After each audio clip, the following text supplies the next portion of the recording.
Imagine rushing through a crowded train station, desperate not to miss your ride. The doors are closing. The conductor is calling. Then suddenly, you see an old man collapse on the stairs. What would you do?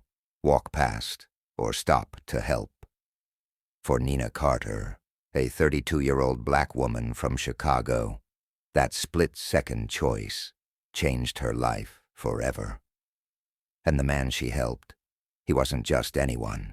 He was a billionaire, the CEO of one of the most powerful pharmaceutical companies in America. Welcome to Black Community Stories. Make sure you like and subscribe for your top-notch stories. The air inside Union Station was thick with noise that morning. Shoes slapped against the marble floor. Conductors barked out announcements that echoed under the tall glass ceiling. Nina clutched her bag tight, weaving her way through the flood of commuters. She had been running late after her alarm clock betrayed her again, and the last thing she needed was to miss the 8:45 a.m. express train to Evanston. Her boss had warned her about tardiness one too many times. As she darted through the crowd, her phone buzzed with a reminder about an important team meeting. Nina groaned under her breath and picked up her pace. She could see the platform entrance just ahead, the glowing red numbers above the gate ticking down. And then she saw him. An old man stumbled near the stairs, his cane clattering against the ground. His knees buckled as though they could no longer hold his weight. People walked right past him, their eyes fixed on their phones, their ears plugged with headphones. Nobody stopped. Nobody cared. Nina's chest tightened. She could already hear the conductor calling, "Doors closing in 30 seconds." She was a few steps away from making it. But her eyes wouldn't let go of the old man struggling on the floor, one trembling hand reaching out for support. Her heart pounded. She had seconds to decide. With a frustrated sigh, Nina dropped her bag and rushed toward him. "Sir, are you okay?" she asked, crouching beside him. The man's face was pale, beads of sweat gathering along his forehead. His breathing came in shallow gasps. "My chest," he whispered weakly, gripping his shirt. Nina's instincts kicked in. She wasn't a nurse, but she knew enough to recognize trouble when she saw it. She pulled his arm over her shoulder, helping him sit against the wall. "Stay with me, all right? Don't move too much," she said, her voice steady despite the racing in her chest. Behind her, the sound of the train doors sealing shut echoed like a verdict. The engine roared, and in a rush of wind, the train she needed rolled away without her. Nina's heart sank, but there was no turning back now. "Somebody call for help," she shouted to the sea of commuters brushing past, but no one stopped. A few glanced over, hesitated, then kept walking. Grinding her teeth, she fished her phone out of her pocket and dialed 911. Her hands trembled slightly as she gave the operator the station's location and described the man's condition. The old man's lips were turning pale. His breaths grew shallow, his eyelids fluttering. Panic shot through her veins. "Stay with me, please," Nina urged, holding his hand tightly. "Help is on the way." Minutes stretched like hours until she finally heard the distant wail of sirens. Paramedics pushed their way through the crowd, kneeling beside her and immediately taking over. One of them looked up at Nina. "You saved his life by stopping. If he had collapsed alone, it could have been much worse." Her throat tightened, but she nodded quietly, stepping back as they loaded the man onto a stretcher. He reached for her wrist before they wheeled him away. His grip was surprisingly strong for someone so frail. His eyes, though dim, carried a strange intensity as he whispered something barely audible. Nina leaned closer, straining to hear over the commotion. "Don't disappear." And then he was gone, rushed toward the waiting ambulance outside. Nina stood frozen in the middle of Union Station, her bag still lying forgotten on the ground, her heart racing from more than just the sprint. She didn't know it yet, but her life had just shifted in a way she could never have imagined. Before we dive in deeply, let us know in the comments what country or which city you're watching this story from. We'd love to know how far this story travels. Nina stepped outside Union Station, the morning sun glaring in her eyes. She rubbed her temples, trying to steady her thoughts. She had missed her train, missed her meeting, and her boss was probably already fuming.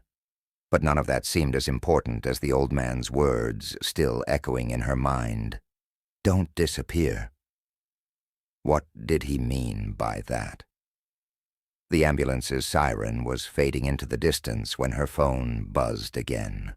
It was her boss. She didn't answer. Instead, she tucked the phone into her bag and started walking toward the bus stop, hoping she could at least salvage the rest of the day. As she waited, she noticed her hands were still trembling, not from the missed train, but from the image of the man's pale face, the desperate grip on her wrist. She kept replaying it in her mind. The bus arrived, brakes screeching, and Nina climbed aboard. She slid into a seat by the window, staring out at the blur of traffic. Her reflection stared back at her, tired and restless. For some reason, she couldn't shake the feeling that the encounter wasn't over. By the time she reached her office in Evanston, she was nearly 2 hours late. She hurried past the receptionist, who raised an eyebrow, and slipped into the conference room. Her coworkers sat around the long table, laptops open, heads bent. Her boss, Mr. Walters, shot her a look sharp enough to cut glass. "Nice of you to join us, Nina," he said, his tone dripping with sarcasm. She began, but he raised a hand. "Save it. Sit down. We're already behind schedule." Heat crept up Nina's neck as she sank into her chair. She tried to focus on the numbers flashing across the presentation screen, but her mind wandered back to the station. The sound of the man's strained breathing, his trembling hand, that strange look in his eyes. At lunch, she sat alone in the cafeteria, pushing her salad around with a fork. Her phone buzzed again. This time it was an unknown number. She hesitated before answering. "Hello? Is this Miss Nina Carter?" a woman's voice asked. "Yes. Who's calling?" "This is St. Joseph's Medical Center. You are listed as the contact for a patient admitted this morning." Nina froze. "What? I'm not his family." "The gentleman insisted we reach out to you," the nurse interrupted gently. "He said you saved his life. He wants to see you." Nina's fork clattered against her tray. Her pulse quickened. He asked for me." "Yes. He was very clear. He won't speak to anyone until he sees you." Her mouth went dry. She thought about her workload, her boss's temper, the stack of deadlines waiting for her. But the man's voice returned to her again. "Don't disappear." "I'll come," she said quietly. The hospital was a 20-minute cab ride away. The nurse met her at the entrance and guided her through the winding halls. Nina's heart thudded harder with every step. She wasn't sure what she was walking into, but something in her gut told her this wasn't just about a thank you. They reached a private room on the 7th floor. The blinds were half drawn, sunlight slanting across the bed where the old man lay, hooked up to monitors. His eyes lit up the moment he saw her. "You came," he said, his voice weak but steady. Nina pulled up a chair. "Of course I did. How are you feeling?" "Better, thanks to you." He paused, studying her with a gaze that felt heavier than his frail body suggested. "Most people would have walked past me, but you stopped. Why?" Nina shifted uncomfortably. I couldn't just leave you there. It didn't feel right." The old man nodded slowly, a faint smile tugging at his lips. "That's rare these days." Silence settled between them, broken only by the steady beep of the monitor. Then, with a sudden seriousness, he leaned closer. "My name is Richard Hale." Nina nodded politely. The name didn't register at first. "You might have heard of Hale Pharmaceuticals," he added. Her breath caught. She had. Everyone had. Hale Pharmaceuticals was one of the largest drug companies in the country, its name plastered across skyscrapers and news headlines. She blinked, staring at him in disbelief. You're the CEO." His smile widened faintly. "For now." Nina's mind spun. The man she had nearly tripped over in Union Station wasn't just anyone. He was one of the most powerful businessmen in America. And for reasons she didn't yet understand, he wanted her there. Nina sat frozen in her chair, her palms pressed against her knees.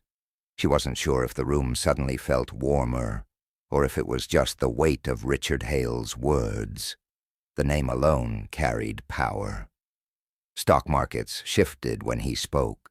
Newscasters hung onto every statement his company released. And yet here he was, pale and fragile in a hospital bed, speaking to her as though she were the only person who mattered. "You saved me this morning," Richard said, his voice quiet but firm. "And I don't forget things like that." Nina opened her mouth, but nothing came out. She wasn't sure how to respond. All she could think about was the missed train, the angry face of her boss, and the ordinary life she'd been living up until a few hours ago. "I didn't do anything special," she finally managed. "Anyone would have stopped." His eyes narrowed, almost amused. "No, they wouldn't have. I saw it. Dozens of people walked past me as I fell. Phones in their hands, heads down. You were the only one who stopped. That's rare." The words clung to her like glue. She shifted in her seat, trying to calm the uneasy flutter in her chest. Before she could reply, the door opened, and a tall man in a dark suit stepped inside. His presence filled the room. Sharp jaw, neatly trimmed beard, earpiece tucked discreetly in his ear. He looked more like security detail than a family member. "Mr. Hale," the man said with a nod, then glanced at Nina. His eyes scanned her from head to toe, assessing her like a threat. "It's all right, Daniel," Richard said. "She's a friend." Daniel didn't look convinced, but he gave a stiff nod and positioned himself by the door. Richard turned back to Nina. "Tell me about yourself. What do you do?" She swallowed hard. "I'm a marketing assistant, just trying to make ends meet." "A marketing assistant," Richard repeated slowly, as though turning the words over in his mind. "And yet you didn't hesitate to act this morning. That says something about who you are, Miss Carter." Nina bit her lip. "I really should get back to work. My boss is already furious with me." Richard chuckled softly, then winced at the effort. "Yes, the unforgiving bosses. I've had a few in my time." His eyes lingered on her. "But sometimes work can wait. Sometimes life shows you something more important." Nina didn't know what to say. She shifted again, uncomfortable under his gaze. Just then, The machines by his bedside beeped sharply. A nurse rushed in, adjusting the IV line. Richard's hand twitched, his face paling. Nina's stomach tightened. "Is he all right?" she asked, panic rising in her voice. "He'll be fine," the nurse said briskly, checking the monitor. "Just a dip in his blood pressure." Richard managed a weak smile. "Don't look so worried, Miss Carter. I'm not leaving this world just yet." Nina exhaled, her hands trembling slightly. For reasons she couldn't explain, she cared. This wasn't just some stranger anymore. The nurse adjusted the bed and whispered something to Daniel before leaving. Daniel approached, lowering his voice. "Mr. Hale, you need rest. This conversation can wait." Richard waved him off. "I'll rest when I'm ready." Then, turning back to Nina, he said something that made her pulse quicken. "I want you to come back tomorrow." Nina blinked. "Tomorrow? But why?"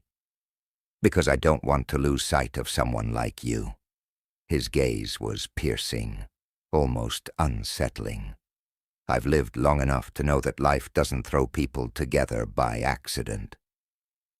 Her mind whirled. She had deadlines, bills, and a boss ready to chew her out again.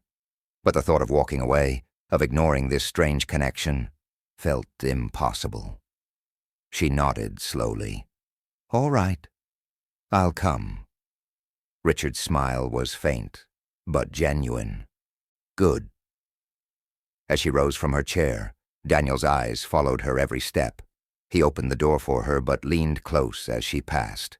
His voice was low, cold. "Be careful," he muttered. Nina's stomach dropped. She turned to look at him, but his face revealed nothing. The elevator ride down felt endless. Her thoughts spun wildly. Who exactly had she gotten herself involved with? Why was Richard Hale so intent on seeing her again?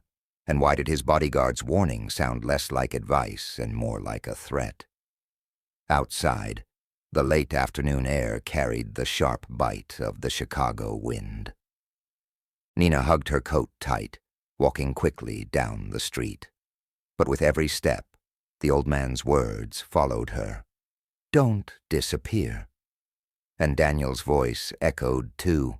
"Be careful." The next morning, Nina woke up earlier than usual. Sleep had come in fragments, broken by images of flashing monitors and Richard Hale's frail hand gripping hers.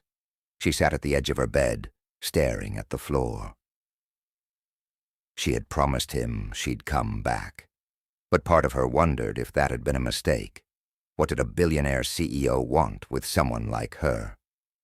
Her phone buzzed, a message from her boss. "If you're late again, don't bother coming back." Nina sighed, torn between survival and curiosity.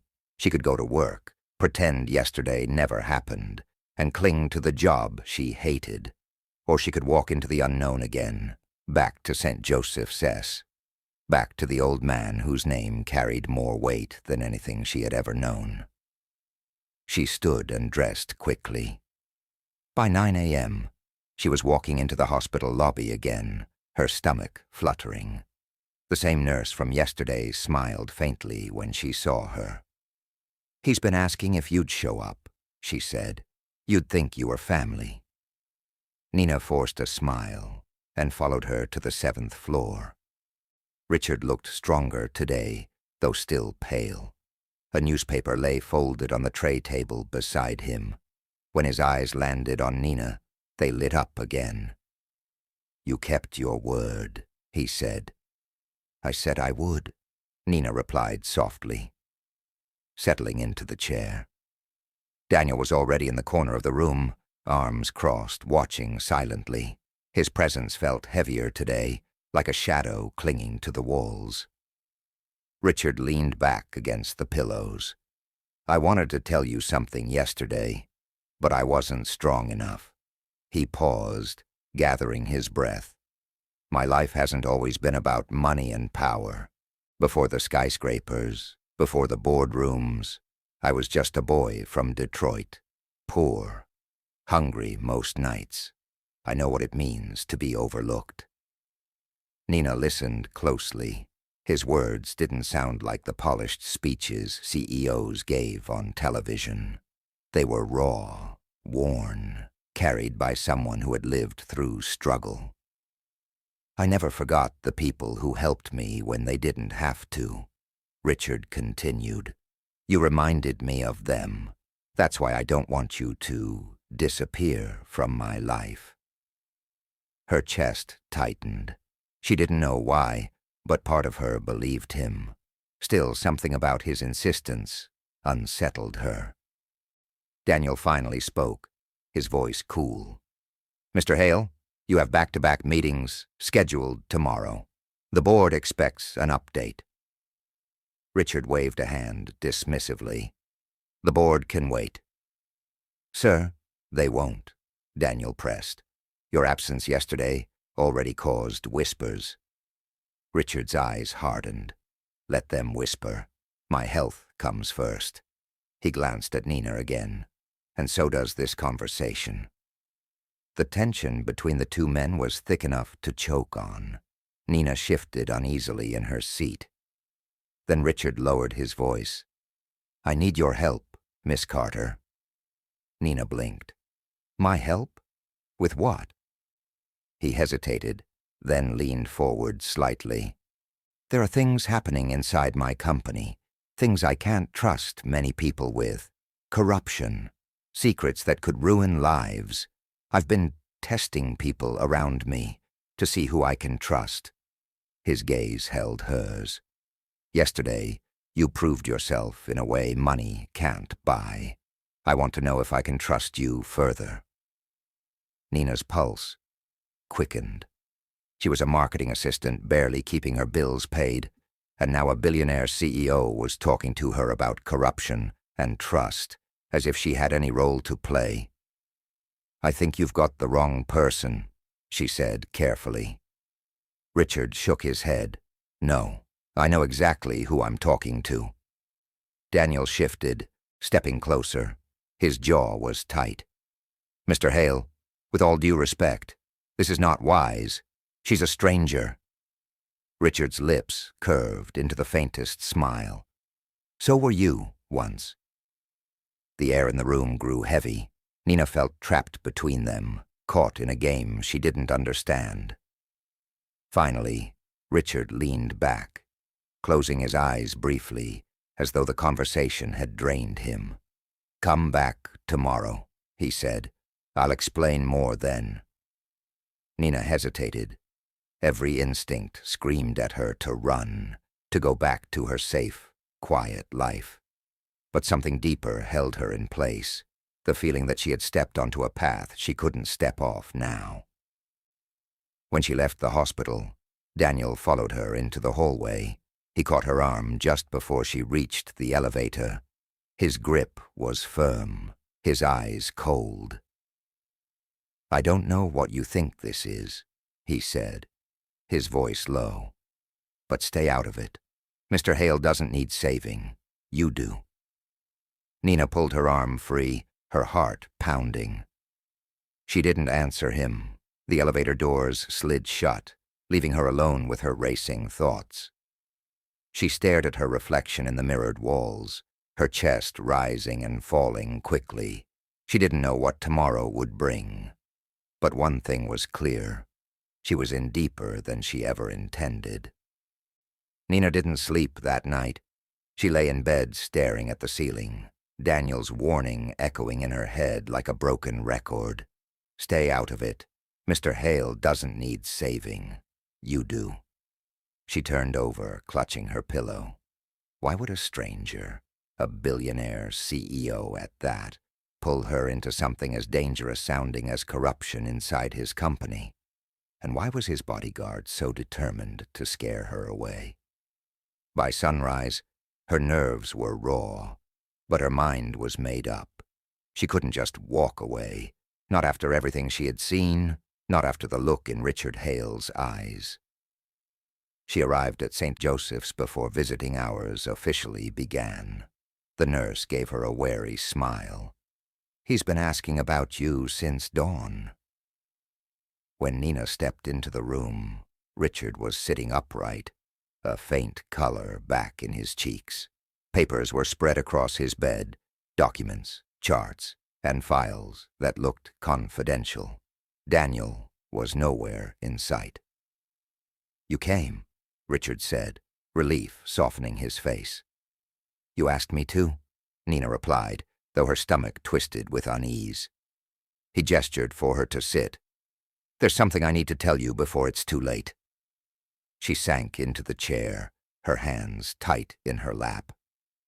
Richard picked up one of the files and pushed it toward her.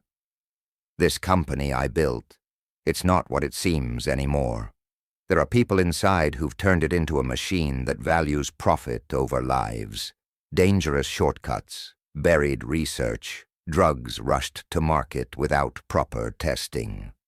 His voice cracked, weighed down by guilt.